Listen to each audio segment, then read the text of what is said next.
not sort of intimidate you. If you're too scared to, that's absolutely fine. Oh, you can do what you like. It's still a free country, they tell me. Lovely. Okay, excellent. All right, thank you very much. Right, hello, and welcome to the decision-making meeting for the Cabinet Member of Housing, who is me. So before I begin, I have to run through some fire regulation stuff, so please bear with us. In the interest of safety, if the continuous fire alarm sounds, please evacuate the room and public gallery by the stairwells. Do not attempt to use the lifts. Please assemble at Queen Victoria's statue in front of the civic offices. In order to comply with the Guildhall Trust fire marshal regulations, because we're in a building run by the Guildhall Trust, please remember to sign out when you leave the building after today's meeting. For those of you who have not attended this committee before, I will explain the running order. I will go through apologies, I will ask for a declaration of interest, because there's always a danger that people involved in decision making may actually benefit from decisions. I'll then explain why we need to omit this from the forward plan, and then pursue a discussion around the development of council homes at Doyle Avenue in Hilsea. What I will do is that I will encourage the officers to initially make representations, sorry for the split infinitive, and then go to various other people along here for their own thoughts before trying to come to a conclusion, ideally based around consensus, and then we all go home. So I'd like to draw everyone's attention to the fact this meeting will be live streamed. There is a camera at the back at a fixed location of this meeting room, and the recording will be on the council's website for posterity. The camera will mainly capture the backs of anybody who wants to make deputations, but there will be some footage of those making deputations as they approach, if anybody wants to do so, and I can see the mass hordes there already. And leave the table where the microphone's located, and also people entering or leaving the room while the meeting is in progress. We have here members of the press and public, so hello to you all, but you can also record the meeting on the understanding it neither disrupts the meeting nor records those stating explicitly that they do not want to be recorded. Finally, may I ask everyone to use the microphones provided when they are speaking. So before I begin to the first item of the agenda, it just would be useful again for the camera to work on. Hello, please come in. Welcome. Are you all right? Do you want us to help? Thank you very much. I just want to go around just to introduce everybody who is at this table. We have people at the back who wish to stay at the back, which is entirely their right. So I'll start with Joanne on my right. Joanne Wildsmith, Democratic Services. James Hill, Director of Housing, Neighbourhoods and Building Services. Wayne Layton, Finance Manager. Jo Bennett, Head of Business Relationships, Growth and Support. Adrian Blackwood, Consortium Link Group. Maria Cole, Residents Consortium. Cal Corkery, Labour Party Spokesperson for Housing. Scott Pector-Harris, Conservative Spokesperson for Housing. And I'm Darren Sanders, I'm the Liberal Democrat Cabinet Member for Housing. So that's it. Do we have any apologies, Joe? None, everyone's here. Excellent. Does anybody have anything interesting to declare? Just to make sure that we can't be seen to be benefiting from anything in front of us. No? Right, okay, that's fine. Sorry, madam, over on my left. Hello, yes, you with the glasses. Lovely. Could you just tell us who you are, just for the record, please? Thank you, madam. I'm Mada Abrams. I'm a member of the CLG. And Ms. Abrams, thank you very much for taking the time to come here. Apologies that we started far too properly for you. So this item was omitted from the forward plan, which is the way in which we normally tell people what's going on, giving 28 days public notice. The chairman of the City Council Scrutiny Management Panel has been notified, a public notice has been published, and the forward plan has been updated to reflect this item. I think for what's about to come and from the discussion people will see, they'll understand why, I hope. So I'm happy to recommend that the omission to this forward plan for July 2019 be noted, and that publication of the omission notice be noted for reasons that will become apparent over the next 15 to 20 minutes. So we then move to item 4, which is the development of council homes at Doyle Avenue. I have a paper from, the name is James, as Director of Housing, Neighbourhoods and Building Services, but whoever wishes to do the presentation and explanation can do so, I don't mind. Okay, firstly, thank you very much for that. So the report is in my name. There is a minor correction that we wish to draw your attention to. Wayne will talk to that, but I would ask Joe to introduce the report if that's okay, and then obviously very happy to take questions. Yeah, that's absolutely fine, Joe. Thank you. The report is to seek approval to engage the regeneration team to deliver a new development of 16 homes. 9 of these would be in 2-bedroom flats, 3 4-bedroom disabled adapted homes and 4 3-bedroom homes on the site at the corner of Doyle Avenue and Northern Parade. We're seeking approval to build these homes and retain them within the HRA. This development is looking at a capital expenditure of £4.2 million. That would be funded between unsupported borrowing of 2.94 and right to buy receipts of 1.26. We would like delegation to James, the Director of Housing, Neighbourhoods and Buildings, in consultation with Head of Finance, to amend the composition and spending profile of the proposed scheme in order to meet planning and design requirements, and would like approval for the financial element of this. It's based on a 30-year HRA business plan.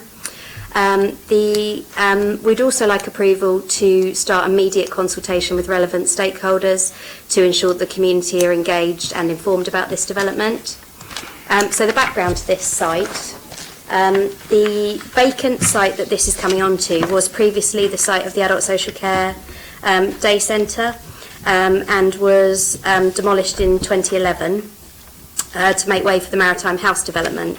This area of the site that we're talking about wasn't needed for that development, and so subsequently, 15th of November 2011, a minute was approved approving appropriation of this previous PCT and Northern Parade Day Centre site into the HRA to make way for 14 affordable homes. The site offered a good development opportunity and is a good development site, but at the time the borrowing cap on the housing revenue account meant that it wasn't prudent to bring forward the development with the borrowing cap in place, and the removal of the borrowing cap has since allowed us to proceed with this development. The site was also then included in the 5 sites proposal that went to Cabinet in October 2018, and that was on the 9th of October 18. We then, though, on the 30th of October, had the removal of the borrowing cap, which allowed us to then bring this forward as an HRA development, and what we would like to do is to bring this forward to meet our most urgent housing needs. The removal of the site from the 5-site development portfolio has no financial consequence to the remaining sites. The makeup of the build recommended for this site has come from the areas of priority on our waiting list. So the makeup suggested offers a mix of 2 and 3 bedroom general need accommodation, which are our highest general need demand, and then it also allows for allocation of 4 homes for those with accessible housing needs. So those would be adapted properties. The disabled adapted properties will be allocated to specific families and be specifically designed for their particular need.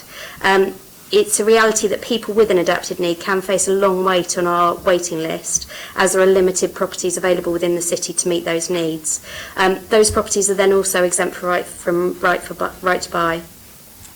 There is a small block of flats within this development, so it's a block of 9 2-bed flats, and these are much needed family homes, but I'm mindful to just draw attention to the fact that whilst this block of flats in itself doesn't have any outdoor communal area, the location of the site is directly across the road from Alexandra Park and in close proximity to the Hillsey Lions parks, etc. So whilst I appreciate having a block of flats with no immediate garden is not ideal, the location of this development does make it something that I feel meets those needs. The financial appraisal for the development uses a model with rents set at affordable levels. This means, from our perspective, that rents would be set at a maximum of local housing allowance rate. During the detailed work to prepare the design and the cost for this development, we would be able to look at the assessment and possibility of reducing the rent to a different level. That would, of course, only be possible if the development remained cost-effective once appraised, as indicated in the beginning of the report. Allocation to the development will include affordability checks to ensure that rent level is affordable for the tenants moving into the scheme, and will ensure that no one will move into any property which they cannot afford. We're also mindful in this to think about the climate emergency declared by full council in March 19 and the ongoing commitment to improved air quality, and will be considered considering in this design the lowest practical impact on carbon and nitrogen dioxide emissions. So the design and build would mitigate the energy demand of the development and show us hopefully leading the way in that type of development. We'll look at technologies such as solar PV, battery storage, heat pumps to mitigate the need for things such as gas boilers, etc., and ensure that where power and heat is required by the dwellings, as much of it as possible is derived from renewables. So the reasons for the recommendations are as laid out. They are to add much needed homes to the HRA and also the provision of the disabled adapted accommodation, allowing for a tailored form of housing that we have a limited amount of, retaining that stock within the housing revenue account. Lovely, thank you for that, Joe. Wayne, you had a further comment on the money, I understand. Oh, sorry.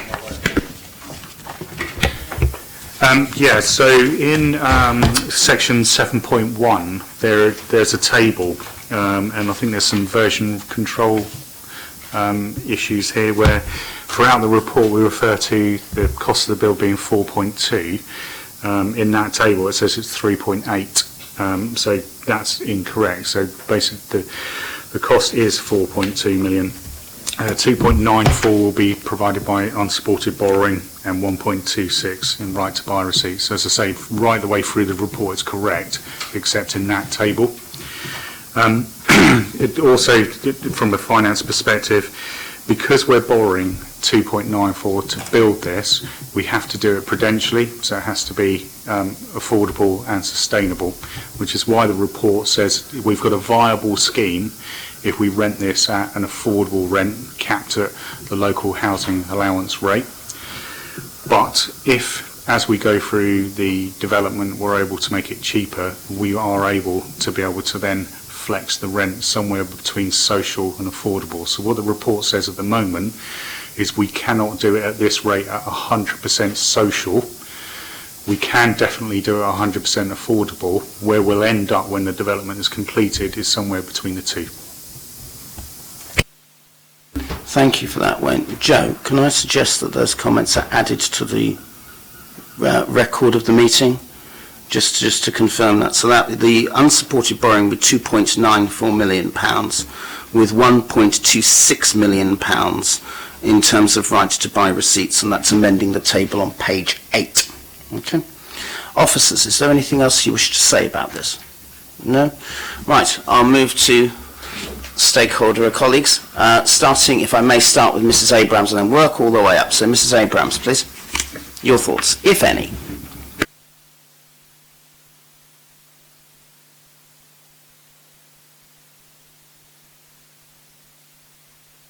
I would be very grateful if you could use the microphone. I want to make sure, just in case some people are hard of hearing, not least me. Yeah, I think the plan is good, and I think if we borrow some money, it will fulfill the plans, and once it's done, maybe the people who will occupy the place, the flats or places, will be, I think the council will be able to overcome everything. That's fine. If you could say as much or as little as you like, Mrs. Abrams, don't worry. Is that it from you? Pardon? Is that everything you wanted to say about this? If it is, that's fine.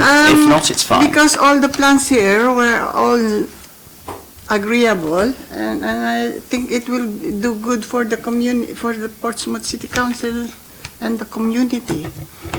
That's fine, Mrs. Abrams. Thank you very much. Sir? Thank you. Not at all.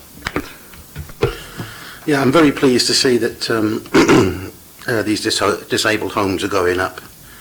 I'm disabled myself, so it's just very pleasing to see the disabled homes. That's all I've got to add. Thank you. I like this. God, you should come to council meetings. I'll be over quicker. I tell you, thank you much. Maria? Very sorry, Chair. I've got quite a few bits and pieces. Don't be sorry. It's fine. It's okay. First of all, I've got a query about 3.3. As a member of the consortium and the CLG, I'd never heard of the Radlin Housing Company. So I did actually look up the cabinet meeting to find out a bit more about it. I am surprised that it's never been mentioned at consortium, because it actually does, I think, affect consortium members and certainly the CLG. One of my questions has actually been answered by my research. Did the remaining 4 sites actually form the Ravelling company? So obviously they did. So that's okay. Right, I'll go on to 3.6. I do think it is really good, but we're actually doing something for disabled people, and that it's not just for single disabled people, it will be for families. Because I think certainly since we've signed for the Forces Covenant, it's especially important that we think about families in regard to disability. 3.7, the disabled adapted homes will be allocated to specific families. Have those families already been identified? Yes. Right, that's fine, thank you. 3.8, if there are no outdoor gardens, will there be at least room for drying space so that people don't have to use tumble dryers and use more electricity? We're not at that level of design yet. We would obviously aim to, and as I say, we've been looking at the impact that this development will have on climate, so we would hope so. Thank you. 3.11, yes, I'm very excited, given the carbon neutral that the city's working towards, that you're actually going to be doing all these things that will make these buildings much better for the environment. And I did somehow feel that there was a contradiction. You were saying that all these properties would be coming within the HRA, but the paperwork that I found out about the Ravelling was that some of the property could be privately. It wouldn't always be HRA, so these properties will be built and retained within the HRA. The question previously is whether or not this site would have been developed through the Ravelling Housing Company. Right. This report is confirming that this site will not be developed by the Ravelling Housing Company, and the Ravelling Housing Company won't have any impact on this site. Right, that's it. Thank you, that's... Thanks for that, Maria. Cal? Yeah, if I could just start with a quick question, a point of clarification. You talked about there potentially be a point or a series of points in the process where it's possible to go back and review the levels at which rents are set. So I just wanted to get a better understanding at which points that review would be possible. So effectively there'll be a point where this design needs to go into planning, and the delegation that we've asked for to look at composition and design is about ensuring that we reach planning conclusion. We would need to know what we were building before we can enter into the contract, so planning is before that point. Once we know what the contract price is and what the planning requirements have been and any amendments, we'll know what the final build cost for this build will be, and that will be the point pretty much as soon as the contract's on site that we'll know what rent we can afford to charge. There will be a caveat that if there are significant, I don't know, if we dig in the ground and find enormous issues and have to vary the budget, then there could be a further impact on the rent levels achievable. But we would initially get a good point of reference at the point that we're going into contract. Okay, thank you. So I just wanted to make a couple more kind of general observations and then a suggestion, if I may. So I'm really glad to see that we're bringing forward adaptive properties, obviously with specific families in mind that have got a high need for disabled adaptive properties, and as has been explained, and I think a lot of people recognise it's a real gap in the market where the private sector is failing to deliver for people, so that is a really important role for the council to really be stepping in and delivering homes for those families. I'm also glad to see that it's 100% rented housing on site. As Maria discussed, previous plans for the site included quite a significant percentage, I think maybe half, was planned to potentially be private flats, which I think a lot of people would find disagreeable on council lands. I do believe that on public lands and council land we should be delivering social housing only, wherever possible. in terms of the rent levels, this is something I've got significant concerns around, and I know I've had these discussions already, but I did want to flesh out just another quick question. The figures that were given to us, presumably they're not confidential. You said that they're publicly available information anyway. Okay. So the figures that were given to us in terms of potential rents that aren't in the report, so if these were traditional social rent properties, so the kind of sort of tenure and price that council tenants would be used to and have traditionally been provided by the local authority, a two-bed flat would be let at £358.22 a month, and a four-bed house would be let at £461.45 a month. However, under the current proposal we have before us, it uses the Tories' redefinition or bogus definition of what is actually affordable. So instead, what we're seeing is two-bed flats let at potentially £578.96 per month, and a four-bed house let at £1,012.53 per month. So the flat is almost double, the house is more than double what the traditional council rent would be. So I think we need to think through what the implications of that are going to be. I know it's been talked about there would be affordability checks before people move into these properties, but anyone that has any kind of regular dealing with social housing tenants or people that are having to claim benefits know that people's circumstances change. So it's quite possible that a family move into the property, there's one of the parents is disabled, the other parent is a carer, they've got 3 children, they move into the 3 or 4 bed house. It's fine because they've got disability benefits, they've been recognised as being generally disabled.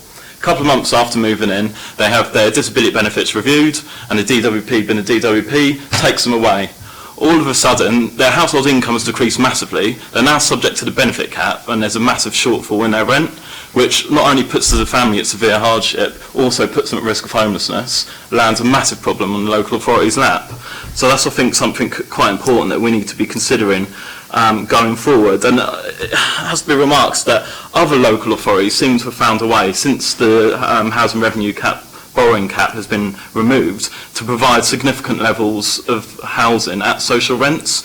There's a story trailed quite recently in the media around Norwich, where they're delivering, I think, over 100 new homes to very high energy efficiency standards, apparently enabled through the removal of the HRA borrowing cap, all at social rent, all at traditional social council rents. So my question here is, has the administration done all within its power to ask the question and ensure that we're getting rents at the most generally affordable levels?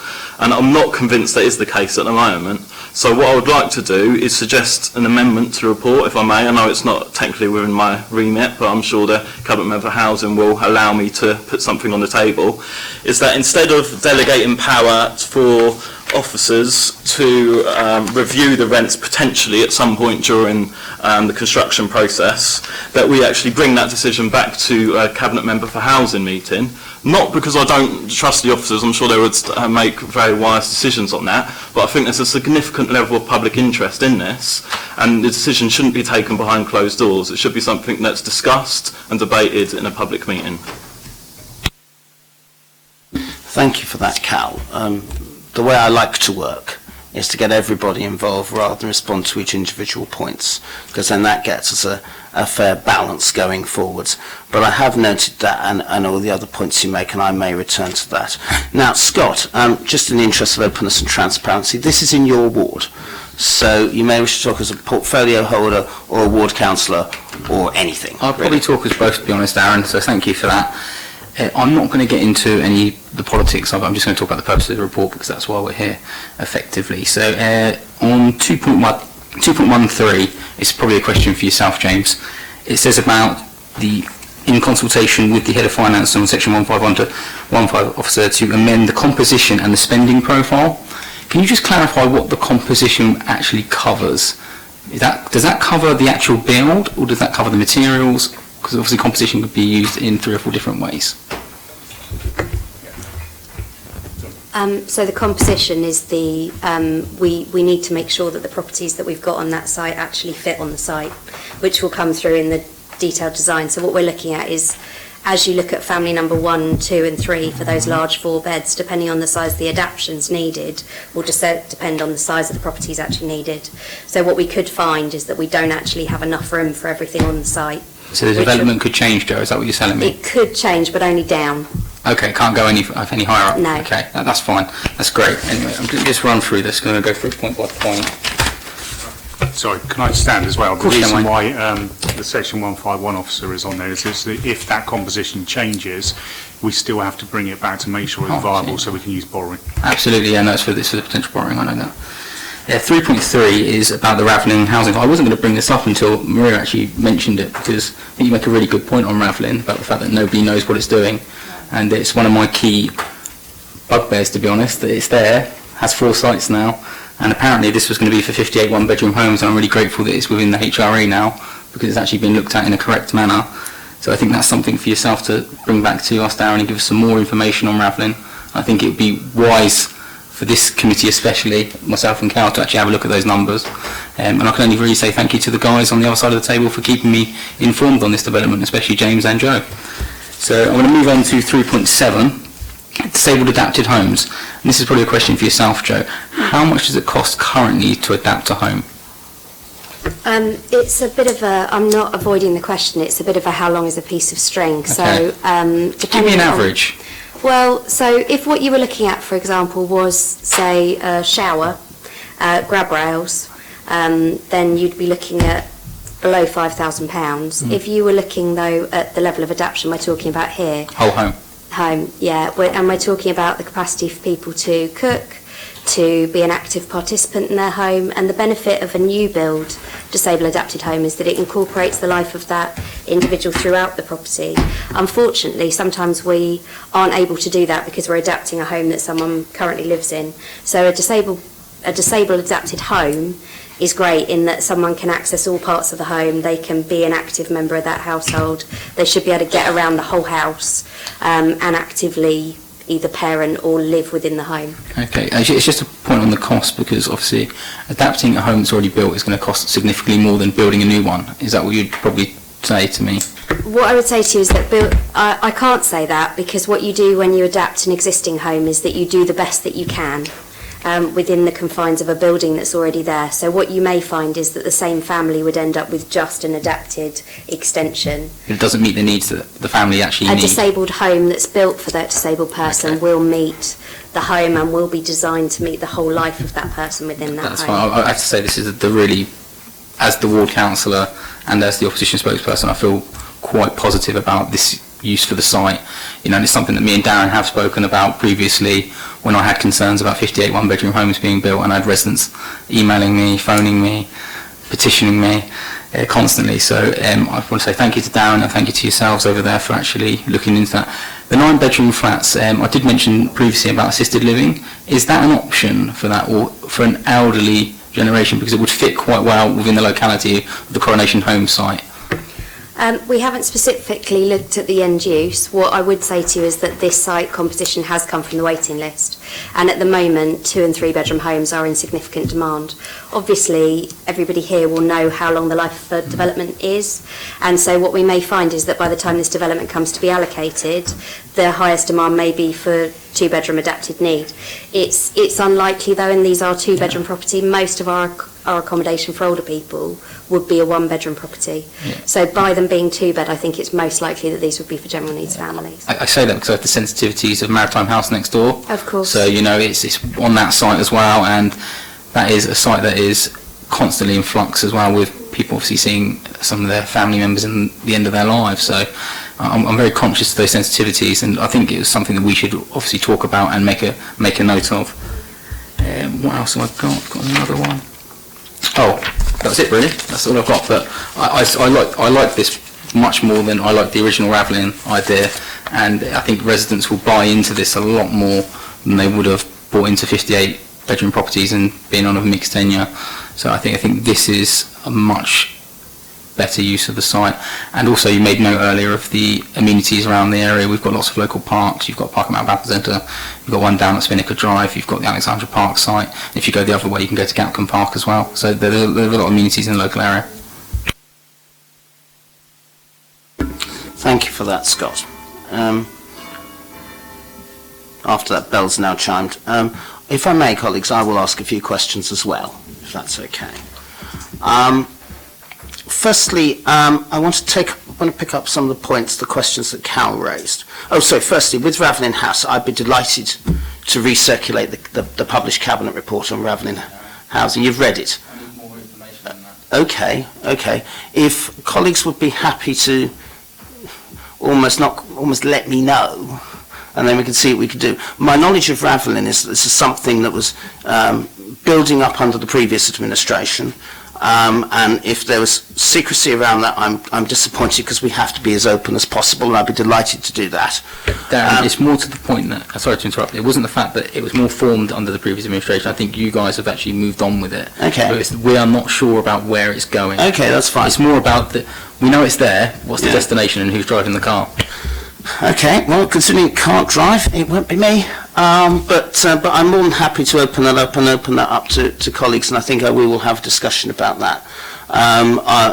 Certainly, it's been something that's been talked about for years. I know it was essentially a way of getting around the government's idiotic borrowing cap that was put in place by governments of all political persuasions until the last one removed it, which I think is one of the best things that particular government did. But you're right about how it goes forwards, and I think I'm happy to talk with James and colleagues as to ways that we can publish that. I think we've got to be as open as we can on it, and also open on what it can and can't do.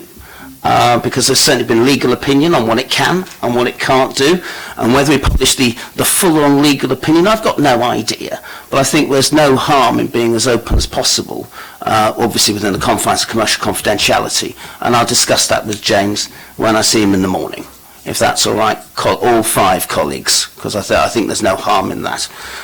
So we'll have a look at that.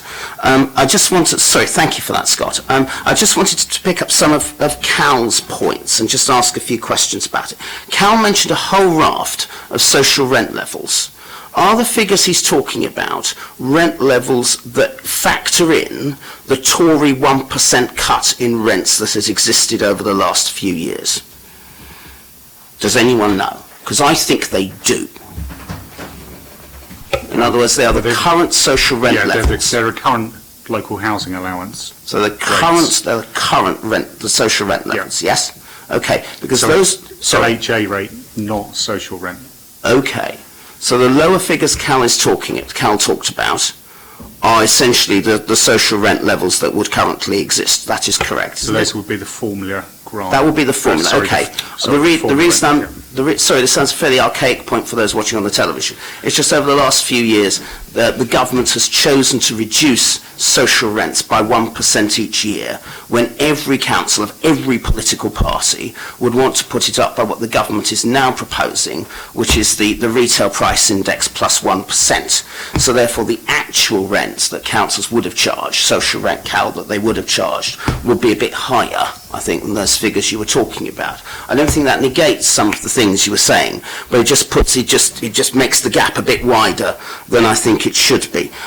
Are we saying in this meeting that, because there's another point that he raised essentially, which is anybody who goes in only if they can afford it, but Cal's point seemed to be that if their circumstances changed, they'd get evicted. Have I got that right? That would be helpful, because that's what I read into it. Okay, so the point I was making is that someone could be moved into one of these properties at the higher so-called affordable rents, their circumstances then change, it then will become unaffordable for them, there would be a significant shortfall in their rent, which they're unlikely to be able to make up from their other benefit income, and therefore that would potentially put them at risk of homelessness. I don't expect the council would actually evict that person. I expect they would seek to move them to a property that would be genuinely affordable. My point was, why not put them in a property that's genuinely affordable in the first place? That sounds like yes to me, but I mean, I'd be grateful for some clarification on that, if there is any. Colleagues. I mean, I think across the whole housing stock, when people's circumstances change, there are conversations with the housing officers around what that means to their financial position, and there are circumstances in which we would support people to have what we call a management move around the stock to ensure that they can maintain a tenancy elsewhere. Change of circumstances is bread and butter for a housing service. I accept the point here that the starting position is a different rent level to the rest of the stock. All the new development that's come through recently has been at the affordable level, which is within the local authority housing allowance. And the only way in which we can make this scheme financially viable for today's proposition is to charge that rent level. That's the reality of this small scheme as opposed to what other councils are doing where there may be bulk massing development. I'm not aware of the Norwich piece, but for the financial viability of this scheme, this is the only way in which we can make it financially viable at this point. Yes, and when you talk about local housing allowance, you actually mean the housing benefit levels, don't you? I'm getting a nod there. That is correct, Wayne, is it? So that's the level of people's housing benefits, basically. That is correct. So the rents that are being initially proposed here will be below the level of housing benefits. Have I got that right? Right. So the LHA rate determines what they can get in benefits. The rents we're proposing when we do the financial appraisal include the amount of rent we can charge plus the service charge, so that all their housing costs will be met through benefits. Okay, that's fine. That's particularly important for many people, including the 23% of people who are on housing benefit in the city who work. That's useful to know. I have Cal. Cal. No. I'd be very grateful. Please feel free to email me with that point of clarification, but I get the feeling that you give several good points, some of which I agree with, and I want to come back to my comments on that in a second, because I think it's really interesting, because I do think Cal does have a point. As someone who was brought up in council accommodation in this city, one of the few councillors who was, and who has family who are in council accommodation in this city, one of the few who does, I think it's interesting to see this development in the round, and I want to start with the rent levels. You asked whether we've done all we can in terms of trying to deliver affordability. I think the key thing for me is whether a scheme is viable or not. The end of the borrowing cap is great news, but we have to make sure schemes wash their face. We cannot be losing money on schemes. That said, we have to make sure that the rent levels are as low as possible, consistent with that. And I have been very clear with everyone that that is what we want, and that is what I am expecting. Now, there is a stage whereby we're going to reanalyse the costs to see if they're as low as possible. Now, I have said that for the benefit of the live stream video, and Joe, I would like that in the written record, because I know occasionally if you put it on the live stream, people think it's a verbal pledge. So if that could be put in the written notes, that would be grateful. So as far as I can see, rents have to be as low as possible, provided it's consistent with the scheme's viability. And that's absolutely crucial, because it has to make sure that it washes its face. I want to deal with some of the other points as well that were put forward. Cal, you said that you wanted disabled properties, you wanted all rented levels. That's something that I've been asking for from the start, because we've got to make sure we meet the housing needs of people in this city. I do recognise many tenants are on housing benefit, and therefore for many tenants this will be very, very affordable. And I understand that. I'm pleased with the comments around people with physical disabilities being included with this. I think you're right, that's demand that has been overlooked, and because this is now within the HRA, we can now meet the social housing needs assessment, which means that we can actually look at things in detail and match it up. I'm personally delighted we're able to house people with physical disabilities as a result of this. I'm also delighted that we've got houses back. We need more family homes in the city, and we need more family homes people can afford in the city. And I'm delighted that that exists. It is a lot of money, but I think as Joe has outlined, and I get the feeling one or two of our other councillors not here will immediately talk about the cash costs, but I think the costs particularly of doing new homes for people with physical disabilities is right, and it does cost a lot of money. And I do not want a bodge job, and I do not want low standards. But council tenants deserve the best, as good, if not better, than standards in the owner-occupied sector and the private rented sector, and I think that is worthwhile. The second bit is around the next stage, which is the stakeholder engagement and talking to local people. It is crucial that we do, including Scott and his ward colleagues Donna and Frank as well, around that, as well as with local people, because they're going to be their neighbours. I do though remember growing up in a council flat in Lamport with no balcony, so I vaguely remember that time from when I was young. But I think it is crucial that we make sure we maximise green space, and that might be something we can talk through with other people. The final point in my musings and thoughts are around the environmental issues that Maria raised in particular. This is the first time we've actually, I think as far as I know, we've included any environmental analysis in any report to deal with housing. There will be more.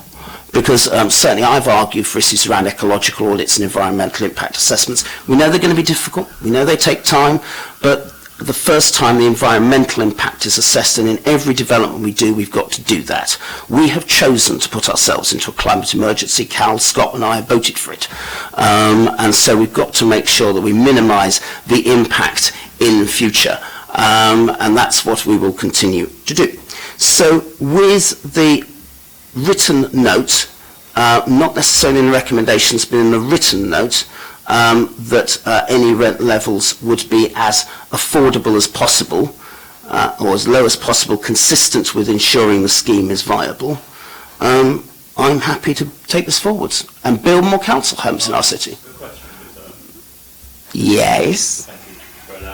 Because the opposition spokesperson. One of them. It was just a final clarification. So the ultimate decision that's made around rent levels, whether they're affordable rent or social rent, will that be taken in a public meeting or behind closed doors and the public not aware? What is the legal position, colleagues?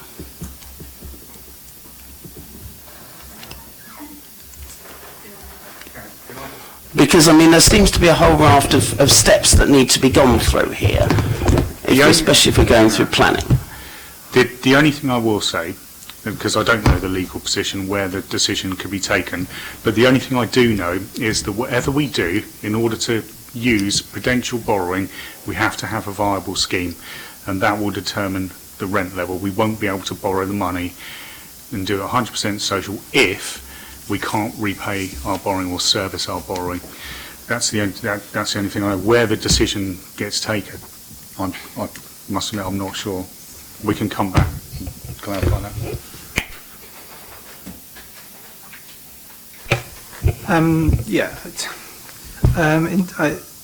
The financial viability is one thing. I mean, it's entirely possible. The issue we're trying to avoid is delaying the development by creating a formal step which isn't necessarily required, on the basis that this gives delegations to myself, the Section 151 officer, to do the right thing by the financial viability in consultation with the Cabinet member. We have a regular briefing session, and it's entirely possible, should you wish this, Councillor Sanders, to bring this back to you so that you can see the evolution of this development at that point when we are clear on what the rent levels are going to be. That's also something we can bring to the Residents' Consortium. My only concern, and it's not to avoid it, but if you were to link that back to these formal public meetings, you're introducing then a formal step which could, in the worst case scenario, delay the development unnecessarily. So if you're happy to receive that information through the normal briefing session, we can do that. But you know, we will do as you wish. The legalities are, this report gives the ability to link the rent to the financial viability of the development. That's in there. I will. We have no legal person here, so I think that might be worth a chat with them. I think the second step is to say, as I have said twice, and will be in the meeting, will be in the written notes, I suspect at least 3 times by the time we finish, is that rent levels will be the lowest possible, consistent with the viability of the scheme. I think I said in line with the viability of the scheme previously, but they're basically the same thing. Because that's right, we need home supports that people can afford. But we also we have to make sure as a responsible landlord that 1, we get these things built as quickly as possible, to as high a standard as possible, and 2, we make sure that rent levels are as low as possible, consistent with the viability of the scheme. Those are the 2 points that I'm keen on, and I'm happy to stress that again, if necessary, because I do have a lot of sympathy with what you're saying, Cal, but I also have to accept that we have to make sure schemes wash their face, because if they don't, council homes don't get built. I have a sneaking suspicion everybody in this room will think that's a bad idea. But I'll check on the legalities and we'll work at it from there. I remain happy to pursue this, and I remain happy that we're now in the process whereby we're building council homes again, which is a good thing. On that basis, I recommend this report goes forwards, and on that basis, I close the meeting at 5:46 p.m. Colleagues, thank you for taking out your Tuesday tea times for me. Thank you.